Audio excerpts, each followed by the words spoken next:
Well, a fine good afternoon, everyone. Good afternoon, Mr. Chairman. Welcome to the Mahoney County Board of Elections. It's about 5 minutes after 1. This meeting is called to order. The director, please call the roll. Mr. Monroe. Here. Ms. Barber. Here. Mr. Wasco. Here. Mr. Beatrice. Present. Before we begin, if we could just take a moment of silence to reflect on our many blessings of liberty and the role that free and fair elections play in keeping our country strong.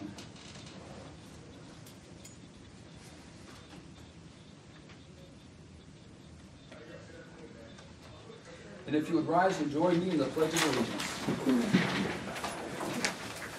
I pledge allegiance to the flag of the United States of America and to the republic for which it stands, one nation, under God, indivisible, with liberty and justice for all.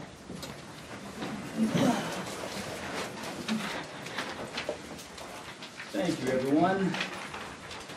First item to approve the minutes of the May 25th, 2021 special regular meeting. I think we've all have received those minutes. Is there a motion to approve them without reading? So moved. I'll second. Any discussion? Director, call the roll. Mr. Monroe. Yes. Mrs. Barber. Yes. Mr. Wasco. Yes. Mr. Beatrice. Yes. We also have in front of us the office expenses and bills for April, May, and June. That's right. What is the board's pleasure? Motion to approve. There's a motion to approve. Is there a second? Second. Any discussion? Director, call the roll. Mr. Monroe. Yes. Mrs. Barber. Yes. Mr. Wasco. Yes. Mr. Beatrice. Yes. Under a chairman's report, one of the things we are required to do today before the deadline is to certify the candidates for the independent candidates for the November general election. I guess we've got some other. Okay, we're going to start with the. We'll start with the independent candidates. We have an issue with Mr. John White's filing. He filed as an independent candidate for mayor. He does not fall within the city charter, and I think in your packet you have something from the law director of Youngstown saying that he does not meet the requirements. You also have a copy of his voter registration, which he registered on 2/5/21. And then he did vote here in the office, an absentee ballot. You also have in your packet a copy of his absentee request. He voted here in the office, his absentee signature. And the revised code also has an issue with he voted a Democratic ballot in the election, primary election of 21, which he's not allowed to be a partisan. He's not allowed to have any partisan meetings when he's running as an independent candidate. And that you also have that information in your packet. So it's up to the board whether to qualify him or disqualify him, but he has several issues. Wait a minute. I want to make sure I understand this. Dave, go ahead. He voted in the Democratic primary, and now he's running as an He independent. filed as an independent in February, I believe, and then he came to the board and he registered to vote in February also. He came to the board on May 3rd and voted a Democratic primary ballot. That we've disqualified every candidate that's done that. Yeah, it's a fatal. It's a I fatal don't law. think we have to get to the residency stuff. Well, we certainly were aware of the charter requirements. You have to be a 5-year resident of Youngstown, and I think Mr. White certainly met that requirement. But He did not meet that requirement. He's not a registered voter. well, he's lived in Youngstown, but he's not. The question is, has he been an elector for 5 years? No, he is not. Elected Right. means you have to register to vote. Let's understand that. Oh, okay, well, that's good. So he doesn't meet the requirement. Right, and I'm just acknowledging that we've received a letter from the city law director stating that it's his opinion that under those grounds he does not qualify. But also, yes, the fact that Mr. White voted in the Democrat primary after filing his petitions to be an independent candidate is certainly a problem. Mr. White, you're here? Yes, sir. And I understand that you wanted a chance to make a few remarks before we might vote on this issue. That's fine.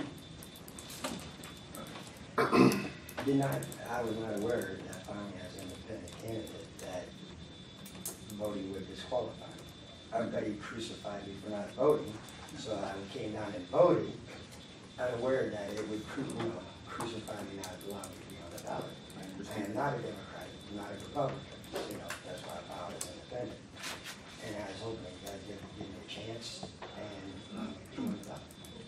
Can I ask a question? Did you receive the candidate's handbook when you filed? Yeah, along with all the paperwork. In there it says you can't be a partisan person. Candidate. Well, I wasn't sure about it, but I understand. Thank you. Yeah. Yeah, unfortunately, we are bound to follow the law, the court decisions regarding this matter. I think this first came to light maybe 15 years ago when under Secretary Drainer, there were some court cases, and but unfortunately, that is the current state of the law today. Is there a motion regarding Mr. White? Based on the readings that I have, I move that we not certify his petitions on 2 grounds. One, pursuant to the opinion from the city law director, he does not meet Youngstown City Charter, Section 4 for eligibility to be mayor, and on the second ground, that you cannot run as an independent and vote in a partisan primary. Is there a second? I will second. Is there any discussion? Have you heard? You may be heard. Good afternoon. Please state your name and address. Yes, my name is Ken Myers. I'm an attorney in Cleveland. My office address is 6100 Oak Tree Boulevard, Cleveland, Ohio 44131. And I've been retained by Mr. White to address the original charter eligibility issue. And I understand that the board had received a letter that I sent on June 12th that was not in response to Mr. Lindian's letter because they kind of crossed, but addressed the same issues that Mr. Lindian raised.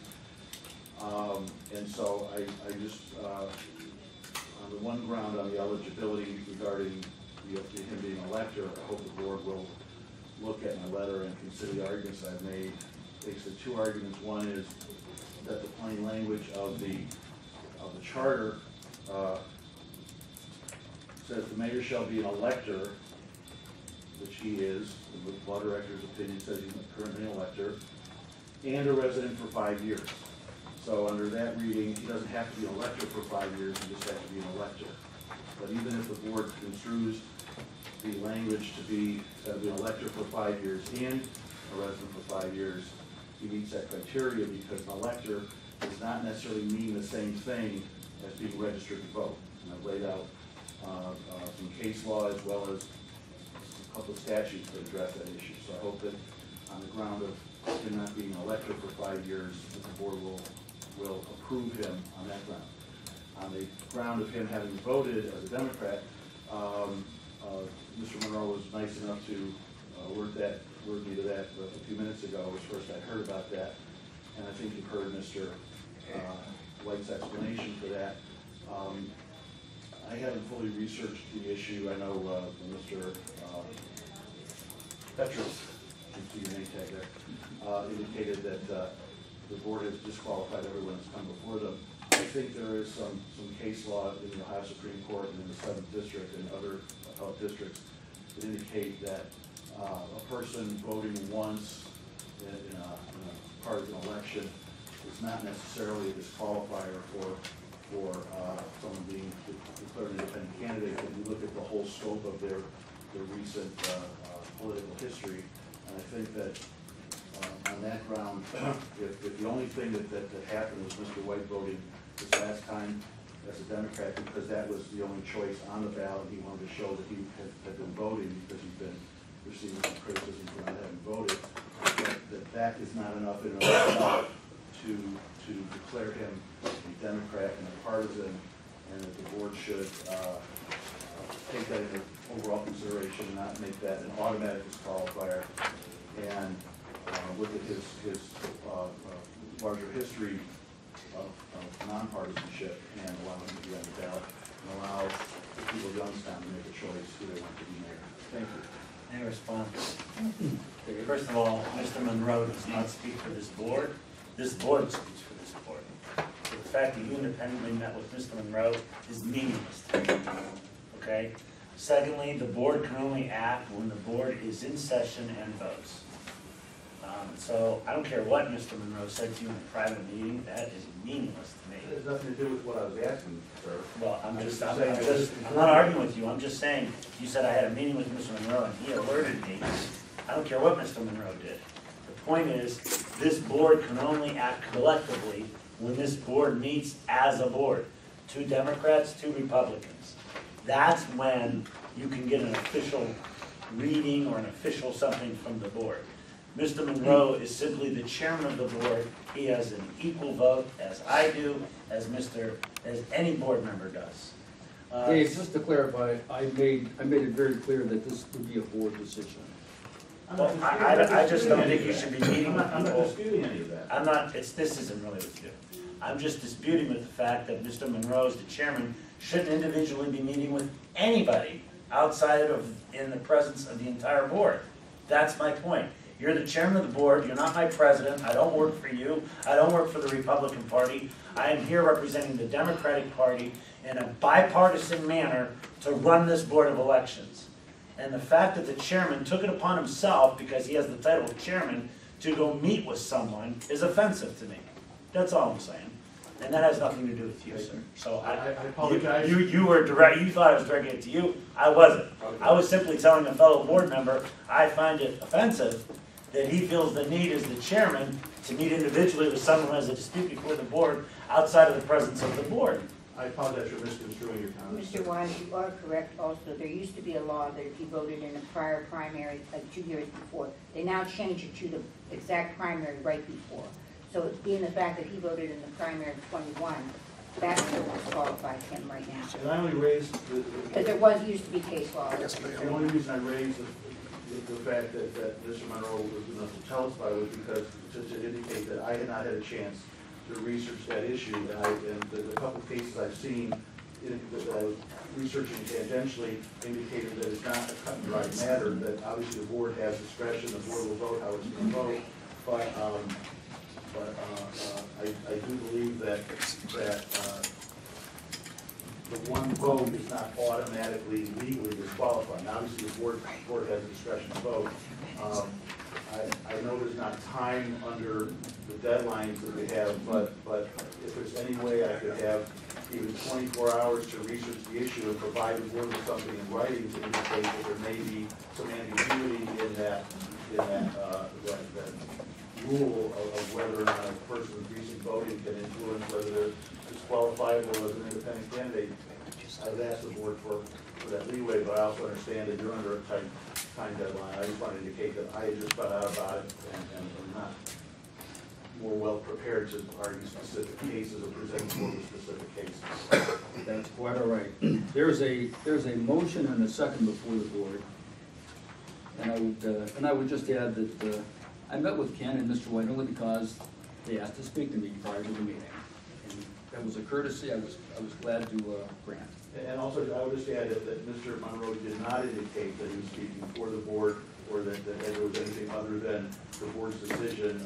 I considered it, a professional courtesy that he raised it with us 5 minutes in advance instead of us hearing about it, re-hearing about it for the first time in the meeting. So, Mr. Petras, if you have issues, you're welcome to have them, obviously, but. I just want to say that as a board, we hire a CEO and an assistant CEO, that who is technically runs the Board of Elections. We simply set policy and we place it in Joyce and Tom's hands to implement any policies that we do. I don't come down here and try to tell people what to do or run the board. That's not my position. My position is to set policy, to hire people to implement our decisions, and to let the professionals that we have determined are professionals to run the board. I'm ready to vote on the motion. Any other discussion? Director, call the roll. Mr. Monroe? Yes. Ms. Parker? Yes. Mr. Wadsworth. Yes. Mr. Beatrice. Yes. Motion carries. And we have one more issue. This is for second ward council in the city of Struthers. Elaine Well- Janine, We should certify the remaining candidates. She said she has one we more. have two more issues. Okay, go ahead, we're gonna go to Struthers now? Yes, Okay, Struthers. that's fine. Elaine Janetti filed for second ward council. She actually brought her petitions in, but she did not sign as the candidate until she got to the counter and signed in front of Danny O'Neill. Danny O'Neill advised her that she should not file these petitions, that she should go ahead and recirculate, and sign her signature to the petitions prior to circulation, which she did not do. So, here are her petitions. So the declaration of candidacy was signed? It was not at- signed until, At the counter? at the counter. Is that correct? yes. That's a fatal Then flaw. Then a motion to disqualify would be in order. Joyce, could I say something? Sure. It was the date of her signature. It was signed, but she did not have the date she signed it, nor did she have the date of the election on her petition. Well, the second omission, probably not a big deal, but the first omission certainly. would be. Yes, yes, it is. Yeah. Did someone make a motion on this? No, I've not asked, yet. I've asked for a motion. I move that we not certify Elaine Janetti as second ward councilman for the city of Struthers, not signing your petition and dating it prior to it being circulated is a fatal flaw in my understanding of petitions. Is there a second? I'll second it. Any discussion? Director call the roll? Mr. Monroe. Yes. Mr. Carter. Yes. Mr. Wasco. Yes. Mr. Beatrice. Yes. This petition is Jeffrey Opencarn. He's running for second ward council in Camel. He did not put the date of the primary election in his statement of candidacy. He also did not fill out the nominating petition at the bottom where before the signatures are collected. Other than that, his petition is fine. I think the board has ruled that, they only have one Camel primary. Is that a fatal flaw or not? I don't think so. Then I'm always for allowing his voters to have as many choices as possible. I don't have any, it's not a fatal flaw, and there is only one primary. He did not fill out this part, and he did not fill out this part. But that's not, because there, like I said, there's only one primary in the county. But he did not have the date of the primary? He does not have the date of the primary, but.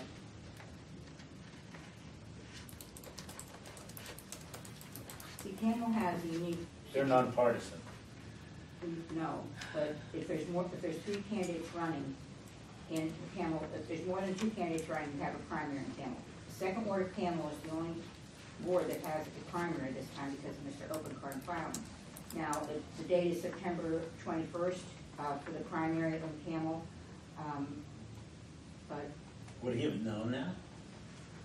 but the charter says it has to be 6 Tuesdays before the November election. So he would have known the date then. If you read the charter, he would.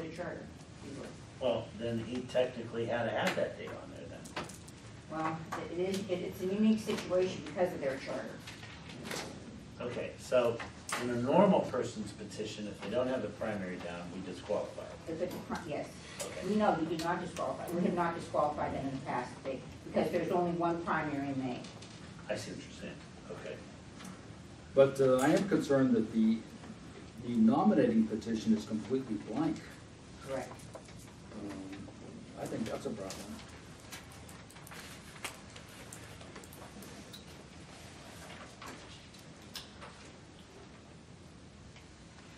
Well, this is.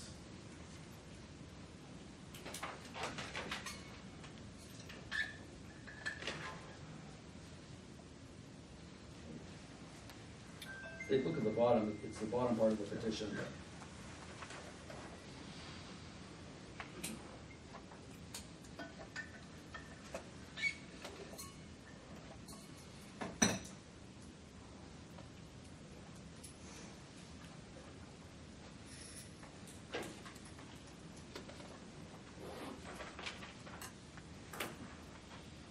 Yeah, I mean, the nominating petition even has his name blank. Yeah. We, the undersigned, qualifying, the undersigned to a statement that's not And these aren't good petitions. fatal. I think so. I think I it think is. so too. Then Mr. Tedesco? Open car. Open car. Open car, I'm sorry. Open car. Oh, there- So that would eliminate the primary. Is there a motion regarding Mr. Openkar?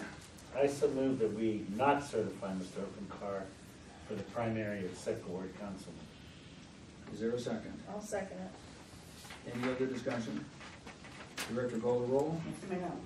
Yes. Mrs. Barber. Yes. Mr. Washington. Yes. Mr. Beatrice. Yes.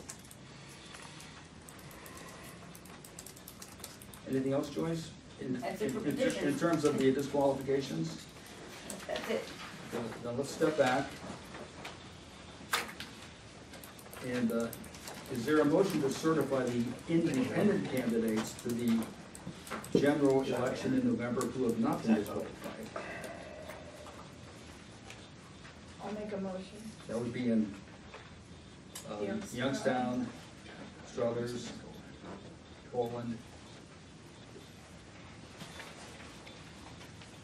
I'll make a motion to accept the independent candidates for mayor of Youngstown. Mrs. Campbell. Well, not Campbell, we'll do Campbell separately, that's Okay. just, So my understanding is the petitions of Richard Vincent Hill were okay, Right. and of Aaron Adams and Donald Scott were okay? Yes. Okay. I would second that motion. there's a motion that the independent candidates who have not been disqualified in Youngstown, Struthers, and Poland, I'm sorry, yeah, Youngstown, Struthers, and Poland, be certified to the November ballot. Any discussion? Director, call the roll? Mr. Monroe. Yes. Mrs. Barber. Yes. Mr. Washington. Yes. Mr. Beatrice. Yes. Then moving on to the nonpartisan primary for Camel, is there a motion to certify those candidates to the Camel primary election who have not been disqualified? I so move. Is there a second? I'll second. Discussion? Director, call the roll? Mr. Monroe. Yes. Mrs. Barber. Yes. Mr. Washington. Yes. Mr. Beatrice. Yes. Motion carries. And finally, in the village of Sebring, there are 3 candidates who filed for the nonpartisan primary election in Sebring. Is there a motion to certify those candidates to the ballot? So moved. Is there a second? I'll second. Discussion? This, a board to elect, but only 3 candidates. Yes, they'll probably file a rating. Director, call the roll. Mr. Monroe. Yes. Mrs. Barber. Yes. Mr. Washington. Yes. Mr. Beatrice. Yes. Motion carries. Director's report. Well, the director's report approved the moral obligation to pay Graphic Village $2,940 for invoices 69841 and 69842. These are for the receipt books that we use to file candidates and petition booklets. I actually bought 20 of them because they're at a time because they're hard to get, and only one vendor makes them. And, you know, I gotta worry about them going out of business, so, and bought more than I needed, if we needed for this coming election, but we'll have them for probably 3 years. We wanted to buy it for 3 years. So, I need a motion to approve that moral obligation. The reason we did, wasn't paid with the bills is because the vendor did not send us the billing until after she had shipped us the booklets. So, we'd asked her for it, but they just didn't do it, so that's why it's a moral obligation. Is there a motion? I'll make a motion to approve the moral obligation to pay Graphic Village the $2,940 for those invoices. Second. Discussion?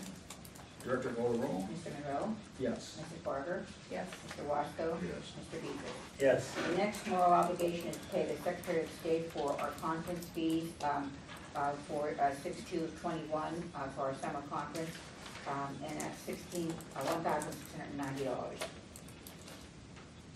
I'm so, are we allowed to move to Pay our own fees, there's nothing violation of that. No, we pay for, that's a whole other discussion, please. Okay, then I'll move that we do it. I'll second it. Any discussion? Director call the roll? Mr. Monroe? Yes. Mrs. Barber? Yes. Mr. Wasco? Yes. Mr. Beatrice? Yes. This is a moral obligation to invent signs and designs for absentee signs for the early voting. We always have a problem with the paying this, I don't know why, it's for the big calendar that we use the same paper for, we just have a new paper calendar, but they always give us a trouble with this one, so I don't know why. So it's $143 for our early voting sign. I'll make a motion to approve the moral obligation to pay incentive sign design. Is there a second? Second. Discussion? Director call the roll? Mr. Monroe? Yes. Mrs. Barber? Yes. Mr. Wasco? Yes. Mr. Beatrice? Yes. The next is to approve a moral obligation for the Haynes Directory, Coal Information Service to spot them out for $410.95. This will be the last year we buy the book because I can actually buy it online now, which will be a reduced fee, but they sent us the book already, so we have to pay for this invoice. So it's a city directory of what? It's a city-county directive, of all the streets. We use that when we do mapping and also when new streets become available in the county. We have to put in a precinct. So that's what we use that for. Is there a motion? Is there a motion? I'll make a motion to approve the moral obligation to pay coal information systems for the directories. I'll second that. Discussion? Director call the roll? Mr. Monroe? Yes. Mrs. Barber? Yes. Mr. Wasco? Yes. Mr. Beatrice? Yes. The next moral obligation is to pay our election fees for training of our employees online.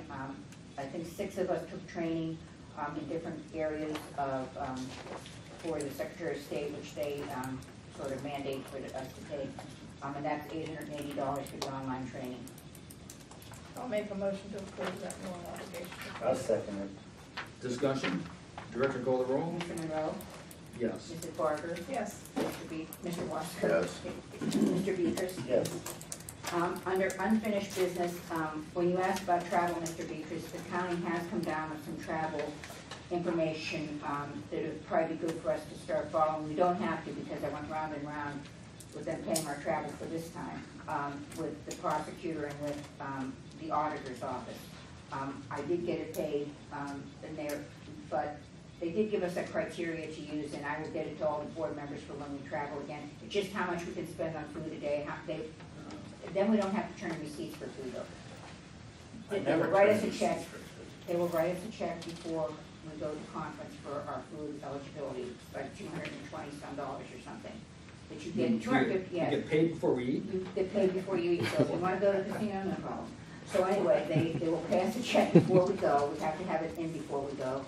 But in the room, we will still have to have receipts for the room and the other things that we do. But The only thing I've ever charged the county for is my travel in the hotel room. I've never charged the county for any of my meals.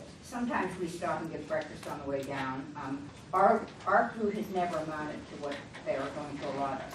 That's all I know. We don't have to put in. We do not have to do this, no. We can turn in receipts because we live by we are a board, and you determine those instances. Like it was a hassle this time in lots of ways. So, but we did get it paid, and we did get the prosecutor to give us an opinion, which they've given us for years and several times. So I think the prosecutor went toe-to-toe with the auditor, and we did get it handled. But like I said, we have never used the money that they're allotting us, and I think we should keep our same, keep fiscally straight. I think we should keep our same, criteria that we use. Just turn in the receipts. Just turn in the receipts. But like sometimes we eat breakfast and we never eat another meal because we just don't. So that is. I just wanted to inform you of that issue. Under unfinished business, I've been talking to Lake Printing about a copier to do our own ballot printing, of all of our ballot printing. In your packet, you have a thing that shows what they're doing. We just got a letter from IQ Elections. IQ Elections prints for counties in Pennsylvania and the 2 counties in Ohio. They actually use the Canon copier that I want to buy for our own service. I figured out our cost per piece of paper for our ballot, our 17-inch ballot, is 0.95 cents. To copy on this copier, it's 10 cents both sides. There is no waste on toner. Tom and I and Chris and Ann went up to see it, and they did a demonstration for us. It actually prints accurately. It has a way for us to make sure that every ballot is correct. It can print, what, 140 a minute? 140 ballots a minute. It's cheaper than us, by about $50,000 a year. okay. And we can actually do our own mailing now that we have the 50 votes also, so we don't, the cost will be, you know, the copier itself is $49,550, which I think in the first year it will pay for itself, you know. Can I ask a question? Sure. Has the Secretary of State's office given the okay of us to do this? Well, some counties still print on the, what is it, our small printers. Some counties that when I was talking to a conference actually print on their little small, what are those called? Ballotars. They print all their ballots for their precincts on the ballotars. I will get an okay from the Secretary of State though, but they did approve the same copier for the IQ elections to be able to use. So I don't see a problem with them approving it for us to use. I just want to make sure that the Secretary of State's office, it's an approved. Well, I will get it from the Secretary of State's office. I really want. Then we have to also get, since we're going into the redistricting, our mapping machine that we put the maps out and the precincts out is 10 years old. We haven't bought one since the last time. They actually have a great one that's wider. I think it's about 42 inches wider. We have a 36 right now, and that's $10,844. I want the board's approval to allow me to meet with the commissioners on these two issues so that we can get the funding through capital gain or whatever to pay for these. But I think it's a worthwhile project for the board, and I think it will save us, like I said, I think it'll pay for itself the first year, and after that it'll be just, you know, so it'll pay for it. I think we'll be curious to hear about the maintenance, ongoing maintenance, what the... Well, when we went to see the vendor, and he showed us the demonstration, we actually went to a company that uses it right next door to their company, and they showed us a sheet. In 3 years, what did they have? Four maintenance calls, and 2 of them were just keep you know, up to date, make sure it was just working correctly. So I mean, it's pretty good. I have a question on both of these issues, on both of these machines you want to pay. Is there any requirement we do competitive bidding on these? These are state pricing. These are state pricing, I don't think so. Okay, so we don't have to do competitive No. bidding? Okay. I'll just get the approval from the Secretary of State, but I know it's been approved for QE voting. As long as we don't have to do competitive bidding, and as long as the Secretary of State has approved it, I'm in favor of it. Well, City Printing just bought the same machine, so, so they would charge us $1.23. And I did put what Midwest charged us last time in your packet, and it was $1.23 for one side, $1.40 for two sides. This will be 10 cents. So I mean, it's just. 1 year, one election actually will pay for itself. Probably will pay for itself, one big election, yeah, so it's very worthwhile, and I think it's the way that counties are gonna start going because of the problems that we had with the vendors this last election, you know, not getting the ballots printed, not getting the ballots out. It'll be our responsibility now to do those things. Or the way they were printed. Or the way they were printed, yes, but we'll actually buy ESNS paper. I think they print their own paper up there, but we will actually buy ESNS paper, so you can't, you know, it's the cheapest way to go. That's all for me, sir. Is there any new business to consider? I do have a question. What have the commissioners or have the Secretary of State given us any guidelines about vaccinations of employees? No. From what I understand from the HIPAA law, we're not allowed to ask employees if they've been vaccinated. Are we, well, we're not civil service either. Can we require someone to be vaccinated? I would have to check. I would have to check with the prosecutor on that. I don't know. Well, I thought employees were not allowed to ask that bond. I will check with the prosecutor on that. Only because our employees have much more contact with the public, especially, you know, poll workers, even people voting here. So unvaccinated people still have a chance, even though the hospitalization going down, the Delta variant in unvaccinated areas can cause a spike in coronavirus infections. And so I just want to know what we're allowed. I'm pretty sure because we're a government agency we're not allowed, but by the same token we're sort of separate and apart from everyone else. I wouldn't mind offering it to poll workers, and having them come in here or the employees, but I also feel that the people who want it got it and people who don't want it aren't gonna get it. Okay, but technically, the poll workers are not employee, or they are employees now, or what are they Well, they considered? fall under employees because they're, yes, especially the ones that've been with us a while. We hired them, You hired them, that's correct, so. Well, if you could find that I out, will what find we're that allowed to do and not do, because I would like to, whatever the safest thing is for the voting public and the safest thing is for our workers, within the bounds of the law, I would like to. I intend on elections to keep the plastic, the acrylic things up. I intend on keeping the same, basically the same things except for the mask in place, the washing the machines off and those kind of things, because you don't know who's vaccinated or not, even with the voters, or it's a concern. So I plan on keeping the polls the same way we kept them and even the early voting. I think that only makes sense, Well, you still can't get on a plane and not have a mask on, whether you're vaccinated or not. Is that right? Wow. So, That is currently correct, yes. Anything else under new business? Any board communications to report? None, Mr. Chairman. Anything for the good of the order? Any public comment this morning? I'd like to make comment. Thank you, Chairman. Good State your name afternoon and address. to the board. Jalal Al-Sam, 3895 Cannon Road in Austintown Township, 44515. I appreciate your time. It has come to my attention, as a matter of fact, it's come to my attention several times, that there's a concern that the director may be retiring soon and that her position will not be posted as in accordance with Secretary of State's directions in Directive 2021-02. We, and you see several members of the African American community here, we're concerned about that. We're concerned about what we're hearing, particularly in this building, from people, and I don't normally do the rumor mill, so that isn't my thing, but I have researched the process, and there is a process for it. There's an application process. Secretary of State has laid it out. He explained that the position needs to be advertised at least for a week by this board, what the application process are, what the minimum qualifications are, and how the board will evaluate the applicants.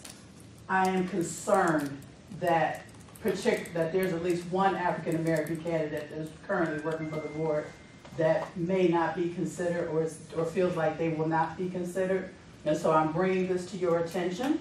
I think you all know about this. The other thing is that it concerns us that the people inside the board of elections that are currently working here have been told or there's an undercurrent that no one here will get the job and that position will be given to someone who does not work here and is actually related to one of you.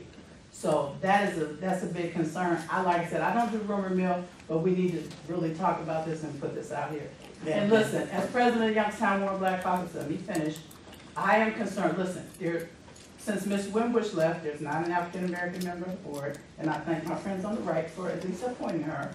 We don't have an African American director or deputy director in a city that looks like Youngstown. I get Mahoney County is bigger than that, but when you walk into Youngstown, when you walk into this building, you see a diverse community, and I'd like to see that diverse community here at this agency.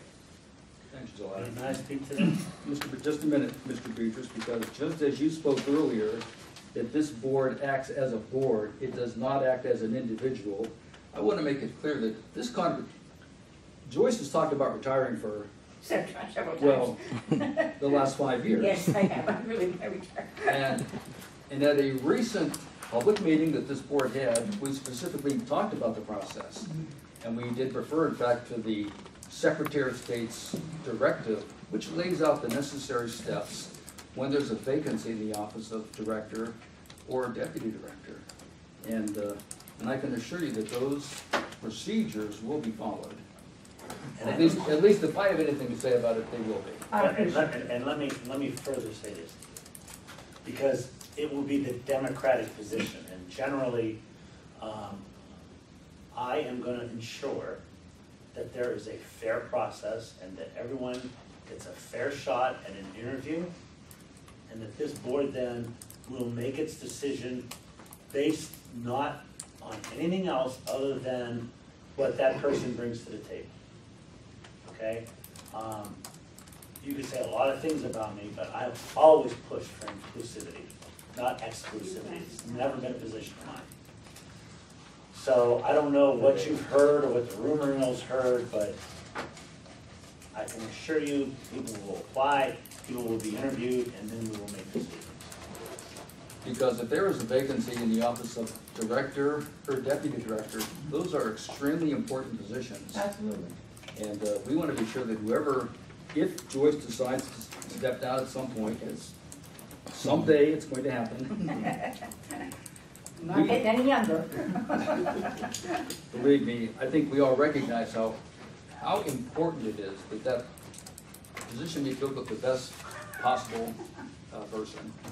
Absolutely. And like I said, I normally don't do the rumor. Those of you who know me know that's not my thing at all. But it has been, I mean, I'm hearing this from all different corners, particularly people that work in this building, because you know when you guys are in the same facility. So that becomes an issue. And we're paying attention. You know, we just want to let this board know that we're paying attention to how this process plays out. I really want to see some fairness here. I don't want to see, you know, somebody's friend or relative gets preferential treatment when you have good qualified candidates in-house with a ton of election experience. Well, there you go, you have to have qualified candidates in. Right. That Joel, could make thank you a very seamless much. transition. Any other comments? Any other public comment this morning? I'm sorry, it's the afternoon already. Can I go back on vacation then? Yes, you can. Our next scheduled regular meeting is set for 8 a.m. on Tuesday, August the 3rd. Anything else? Is there a motion to adjourn? I so move. Is there a second? I will second it. Director, call the roll. Mr. Monroe? Yes. Mr. Carter? Yes. Mr. Washington? Yes. Mr. Dees? Yes. We are adjourned. Thank you, everyone.